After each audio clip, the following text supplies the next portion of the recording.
जीतू ने विनती की। बहुत देर हो चुकी है, शिवम ने शांत स्वर में कहा। यह बात सुनकर जीतू को लगा जैसे उसके शरीर से किसी ने उसकी आत्मा चूस ली। उसकी आंखों में मौत नाच उठी। अगले ही पल वो एक अधमरे कुत्ते की तरह जमीन पर आ गिरा। शिवम ने बिना भाव के कहा, मैं पूरी जिंदगी मार्शल आर्ट का अभ्यास करता आया हूं, लेकिन किसी को मारने का इरादा कभी भी मेरे मन में नहीं आया। लेकिन बात अगर मेरे अपनों पे आ जाए तो। आंखों के आगे मौत नाचती देख जीतू बिल्कुल शांत हो गया। पूरे कमरे में सन्नाटा छा गया। शिवम ने मुड़कर जगन पर एक नजर डाली और उसकी आंखें पड़ने के बाद ही जगन समझ गया कि उसे क्या करना है। उसने सर हिलाया और आगे बढ़कर जीतू को पकड़ लिया। जीतू का शरीर गूंधे हुए आटे सा नरम पड़ गया था। जीतू, मास्टर शिवम ने आपको एक मौका दिया था खुद को बचाने का, लेकिन आपने न केवल उनकी दयालुता को ठुकरा दिया बल्कि उनका उपहास करने की भी हिम्मत की। इसी दौरान रैट डर के मारे कांपते हुए छोटे से कमरे से बाहर आया। आते ही सीधा वो शिवम के सामने गया और एक उत्कृष्ट क्रिस्टल बॉक्स प्रस्तुत किया। मास्टर शिवम, शायद यही वो चीज है जिसे आप ढूंढ रहे हैं। ये जिस हाल में आया था उसी हाल में है। हमने तो इसे छूने की हिम्मत भी नहीं की है, रैट ने डर से कांपते हुए कहा। यही वो आइटम था जिसे बनाने के लिए दृष्टि ने शिवम के साथ बहुत मेहनत की थी। King of the world. Shivam के चेहरे पर धीरे धीरे मुस्कान आ गई और उसने क्रिस्टल बॉक्स को धीरे से बंद कर दिया। मास्टर शिवम, मुझे जाने दीजिए। मैं तो बस जीतू दादा के आदेशों का पालन कर रहा था। मैं तो उनके आदमियों की फौज में से एक प्यादा हूँ। वो जो कहते हैं बस हम वो करते हैं। कुछ पूछने बोलने की हमें इजाजत नहीं होती। रैट ने दया की भीख मांगी। शिवम ने कहा, एक काम में मेरी मदद करो। मैं न केवल तुम्हें जाने दूंगा बल्कि तुम्हें इनाम भी दूंगा। मास्टर शिवम, जो करवाना है बेझिझक कहिए।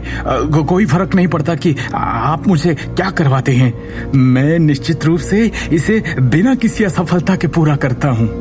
रैट की आंखों में जीवित रहने की आशा चमक उठी। शिवम ने कहा, काम बहुत आसान सा है। तुम्हें बस करण नारंग को पकड़ना है, साथ ही सबूत इकट्ठे करने हैं कि उसके साथ मिलकर तुमने नारंग एम्पायर की बिल्डिंग से किंग ऑफ द वर्ल्ड को चुराने के काम को कैसे अंजाम दिया।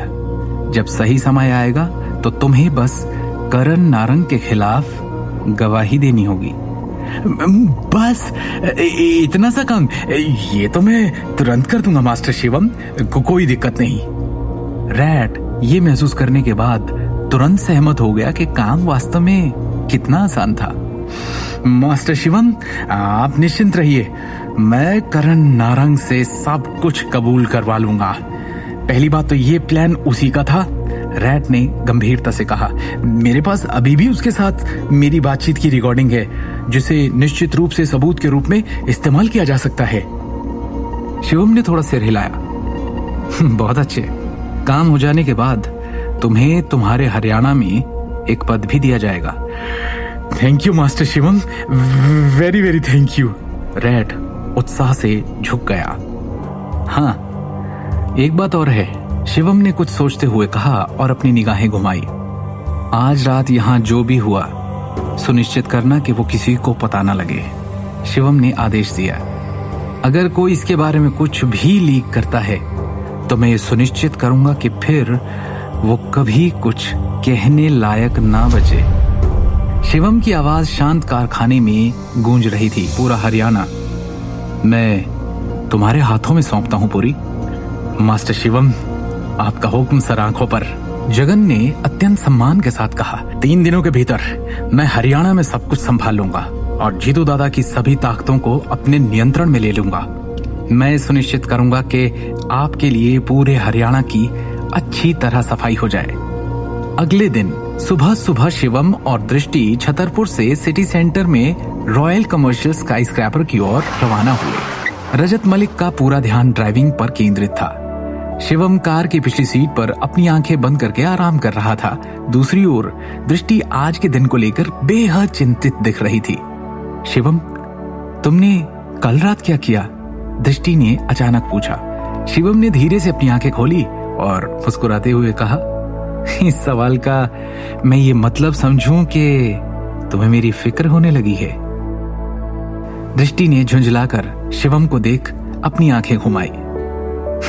वो इस जन्म में नहीं होने वाला। मुझे फिक्र बस आज की एग्जीबिशन के लिए है। मेरा डिजाइन किया हुआ ज्वेलरी पीस तो चोरी हो गया। समझ नहीं आ रहा कि मेहमानों को इस स्थिति के बारे में कैसे समझाएंगे। दृष्टि ने और भी ज्यादा बेचैन होते हुए कहा, चिंता मत करो, मैंने कल रात ही मामला सुलझा लिया है। दृष्टि ने संदिग्ध नजरों से शिवम को देखा और पूछा, कैसे? नहीं, कैसे? मतलब किंग ऑफ द वर्ल्ड तुम्हें वापस मिल गया है? ये अनुमान तुम खुद क्यों नहीं लगाती? शिवम फिर मुस्कुराया। आगे की कहानी जानने के लिए देखिए अगला एपिसोड सिर्फ पॉकेट एफएम के YouTube चैनल पर, और शिवम द हिडन वॉरियर के सारे एपिसोड्स को सुनने के लिए डिस्क्रिप्शन में दी लिंक से डाउनलोड करें पॉकेट एफएम ऐप।